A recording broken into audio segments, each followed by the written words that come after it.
varlığı. Nakşilerin, o gayipler alemi fatihlerinin bir sözü var. Buhud-i iman, bahud-i küfr est. Kendinden geçmiş olmak iman, kendinde olmak küfür. Kelamı idrak fezasının bu noktasına çıkarabilmek kime ver ki?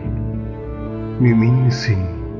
Yum gözünü, sil ruhundaki dış dünyadan bütün çizgileri. Boşluğa, yokluğa, hiçliğe dal. Ondan başka hiçbir şeyin var olmadığı mutlak varlığı bulmuş olursun. Bulmuş olur.